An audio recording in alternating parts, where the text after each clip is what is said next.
As all of you know, employee assistance is one of the most important benefit programs we have here at the company. We intend to keep all of our department heads and our supervisors abreast of the latest information on effective employee assistance program. Today we're privileged to have one of the leading authorities on declining work performance among female employees, what to look for and how to respond. So without further ado, I'll turn the program over to Carole Keller. Thank you very much, Jim. And I appreciate your taking time out of what I know are very busy schedules to be here for the training session. Today what I want to talk about, I guess first, is to answer the question, why wonder about is it important to identify women through employee assistance program services? I think it's very important, and I think that there are some numbers, some statistics which substantiate that idea. For example, if we look at statistics which we've been collecting since 1960 about the numbers of women there are in the workforce, we can see that in 1960, 38.4% of all of the eligible women who could be working were working outside the home. That is ages 16 through 64. In 1970, over half of all eligible women were working outside the home in at least part-time positions. And in 1980, almost 2/3 of the eligible women who can work between the ages of 16 and 64 do work outside the home in at least part-time positions. So there are many, many women in the workforce. They're there to be identified by employee assistance services, and so we want to know how to identify them. That just makes good common sense. Something that really helps identify women through EAP services is that with a broad brush EAP program, the woman can seek services for herself for a variety of problems. She doesn't have to identify herself as being chemically dependent. She doesn't have to identify herself as being anything, because a broad brush program offers services across the board: financial counseling for emotional problems, marital problems, parenting problems, chemical dependency problems. If she's going to an EAP counselor, she could be going for any reason. No one in the plant or the company needs to know what that reason is. So she is really well served by a broad brush program. The second thing about employee assistance programs in women that it's important to know and to remember is that very often the woman will perceive that it is better to go to an EAP counselor than maybe to a mental health center, to an addiction treatment facility, which is a very high-profile, identifiable kind of service. An EAP service, especially in a company like this one, which is perceived as such a positive benefit of employment here, when the EAP service is perceived that way by the workers in the company, then she is much more likely to use EAP services than many other kinds of services for whatever the problem it might be that she has. So those are two big points to remember about women and employee assistance programs. There are, however, some barriers which women bring into the workplace with them that sometimes get in the way of using employee assistance programs. And those are her own barriers, her own perceptions, and her own perspectives. But we need to know what they are so that we can cope with them, deal with them, have a strategy to combat them, if you will. So we need to first identify them and know what they are. Her own barriers are that sometimes she puts up a smoke screen of honesty, especially if she's one of those 60% of the people that employee assistance programs identify that have a chemical dependency issue. She will be honest with you about everything else in her situation and in her life except her chemical use. She will throw up this smoke screen of honesty by baring her soul about every private thing going on in her life, and it's very easy to be seduced into the idea that she's telling you everything, but she's lying by omission, not telling us about the chemical use. So that smokescreen of honesty can sometimes be a problem. And there's such stigma about chemical dependency and being a woman that that's the reason why she uses that smokescreen of honesty. We need to know that that sometimes happens. Number two, sometimes women who are troubled employees will want to diagnose their own condition. And instead of coming to the employee assistance program for service for a problem situation, they might do a self-diagnosis and decide that they're nervous and go to a physician and try to get something for their nerves and compound the problem by getting a prescription medication. That's just one example of what I mean by either self-diagnosis or misdiagnosis of the problem. And she doesn't wind up getting the help she needs from an employee assistance program. Number 3, a very real fear of the female worker is that she will be perceived as a problem by the company or by her family. She might be very afraid that the cost of treatment for her condition, whatever it might be, is too prohibitive. She might feel that if she has to leave the home environment, that child care would be too prohibitive for her. She doesn't want to be perceived in a negative light so that she might lose her children or lose her spouse. Or she doesn't want to be perceived in a negative light by her coworkers or by her supervisor. In these very difficult economic times, very often women in the workplace are there either because they're single parents or because they're part of a distressed economic household which really needs 2 incomes to support that family. The last thing she needs is to be identified as a problem person either by the family or by her employer. So that's her own internal barrier that she has. We need to recognize those barriers, acknowledge them, and deal with them realistically in our employee assistance program. And we can do that as long as we know that those barriers do exist. What are some of the company barriers? What are some of our own barriers? Sometimes we believe certain things that really aren't true. That, for example, and this is only one example of the many things that we might believe, that nice women aren't alcoholic, or that nice women aren't chemically dependent, or that nice women don't have divorce problems or marital problems, nice women don't have parenting problems. If we like someone, and you do care about the women who work in this company, you care about them very much, you're with them every day, they're part of your company family, sometimes we don't want to believe that those people have problems. We feel as though we're prying into their affairs. Nice people do have problems of all kinds, and a competent, capable employee assistance program can be one of the best ways that we can care for those troubled workers. We know that when women are troubled employees, when they have problems that they bring to the workplace, women tell us that when that happens, that they have had 12 behaviors that they begin to manifest on the job. And it's very important for us as supervisors, as management, as the executive branch of the company to know what those behaviors are, to know what we're looking for when we look for troubled employees who are women, who might be chemically dependent, might be having other behavioral, emotional, medical kinds of problems. Some of these are specifically related to chemical use, but not all of them would have to be. And in a broad brush program, we might see all of these behaviors at different times. Number 1, women who were identified by EAP services said that they often used chemicals or were high at work. And that wasn't always alcohol use. That's very easy to discern because there's such a high incidence of women being given prescription medication, mood-altering prescription medication. Very often women workers can get through the day using Valium or some of the other minor tranquilizers and then drink in the evening or away from the workplace when it's not so noticeable.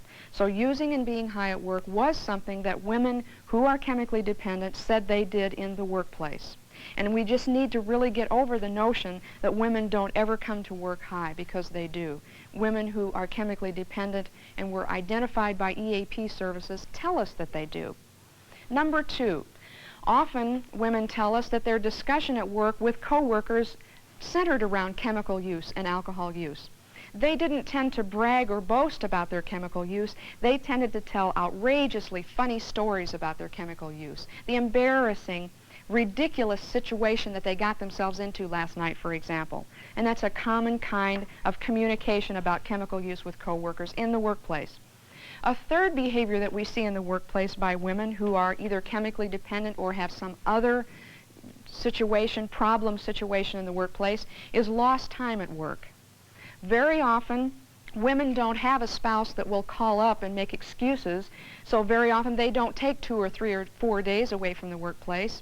Many times they will come in late in the morning, leave early in the afternoon, or they will come in on time in the morning and then disappear for 3 or 4 hours. We know they're at work, but they're not functioning in the workplace, and we don't know what they're doing. And that's lost time to us, to our company. Another form of lost time is taking 3 weeks of vacation a half day at a time, or taking an entire annual sick leave a half day at a time. She once again is very often a single parent or part of a distressed economic household. They need that second income. She's not going to do anything to jeopardize her job. She will be away from work as little as possible and string it out, and we can notice that about her. However, troubled employees who are women do lose time on the job, and we know that about them. Personal appearance is an issue that we can see in the workplace. We really value the personal appearance of women. That's a high priority, how women look. And women who are chemically dependent, for example, will tell us that while they're using chemicals, very often they will be disheveled, they will have the puffy face, the swollen eyes, they will have an unkempt kind of appearance, but when they're not using, they will be very careful to be immaculately dressed, so that you will see this vacillation of extremes in appearance. With other kinds of problem situations, emotional stress, you'll also see the same kind of situation, a vacillation of appearance. At one time being perfectly, fastidiously dressed, and at another time disheveled and unkempt looking appearance.